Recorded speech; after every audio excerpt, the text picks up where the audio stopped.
Шошқа бағып даңқы шыққан Дәмелі Жақсылықова Қостанай облысының тумасы болатын. Небәрі 21 жасында социалистік еңбек ері атанған бойжеткеннің кейінгі тағдыры кермек татып өмірі бейнет пен қорлыққа толы болып өткен. Дәмелі Жақсылықова Қарабалық ауданының Елшан ауылында туылған.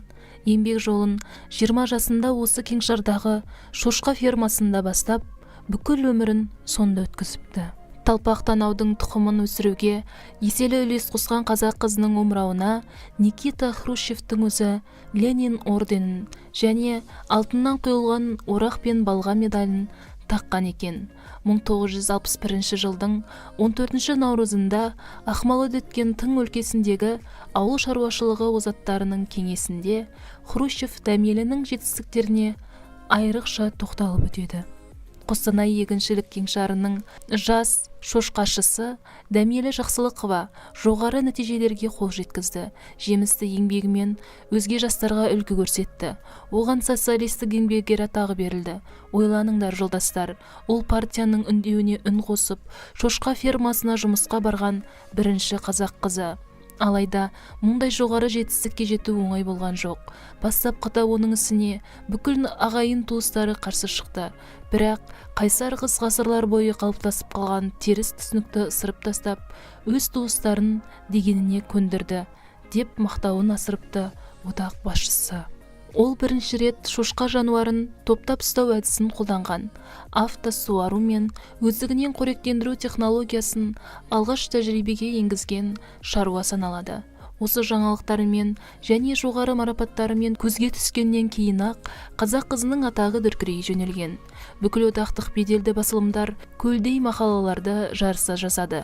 1960 жылы қазақ қызының даңқы туралы қазақ тілшілерде насихаттауы керек деген арнайы тапсырмамен Сырбай Мәуленовте «Известия» газетіне «Хозяйка фермы» деген атаумен орысша мақала әзірлеген.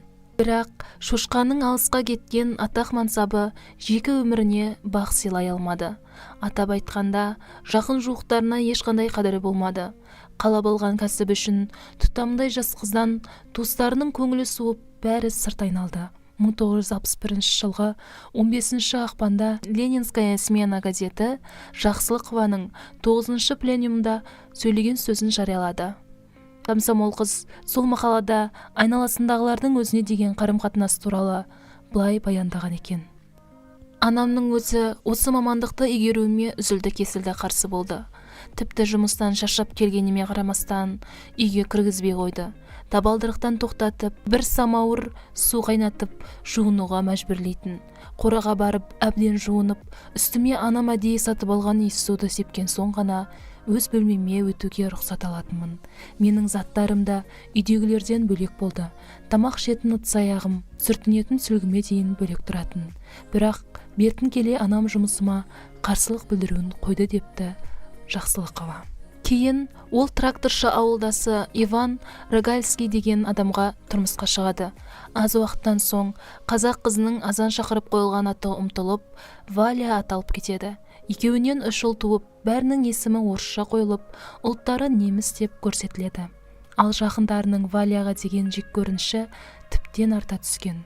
Ауыл қазақтары «түфу кәпір» деп артынан түкіріп, «доңызбен алған атағын құрсын» деп көрген жерде табалай беруді үдетеді. Отбасы ақыры көршілес ауылдардың біріне көшіп тынған. Ваня екеуі 3 баладан 3 немере көрді. Қара жұмыс әбден қалжыратқан, ағайындарынан алысталған кексе әйелдің жалғыз жұбанышы солар болды.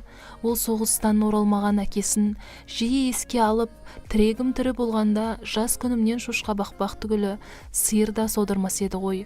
Анам неге райымнан қайтармады екен, неге әлсіздік танытып көне салды екен деп өкініштен көз жасын сығып алатын. Балапандарын көңіліне демеу етіп жүруші еді. Бірақ тағдыр мұны да көпсініпті. 1993 жылы үйі өртеніп, үлкен ұлы мен осы 3 немересі өрт ішінде қаза тапты. Бұл аз болғандай, кіндігінен шыққан 2 ұлы да бірінен соң бірі белгісіз жағдайда көз жұмған. Көпке ұзамай күйеуі Иван да қайтыс болады.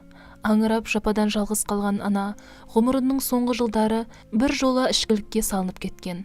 Ел ішінде алқаш деген тағы бір атақ иемденіп, қу сүлдесін сүйретіп күн кешкен ол, ақыры 2001 жылы бейнет пен мазаққа толы өмірімен мәңгілікке қош айтысыпты. Бір қиыны, бейбақтың маңдайына абыройлы өлім де жазылмаған екен. Аудан жұртшылығы оның қазасын естісе де естімегендей сыңай танытты. Ешкім елеп ескермей өмірден іздеушісіз өтті. Қазір оның зираты Елшан ауылының сыртындағы қорымның шетінде жатыр, дейді Максим Филипенко. Дәрібі қиғаш дәуірдің көбік мадағы мен насихат машинасының құрбаны болған бір тағдырдың қысқаша баяны осындай. Жастығы сәнсіз, қарттығы мәнсіз, беделі бекер, өмірі сая.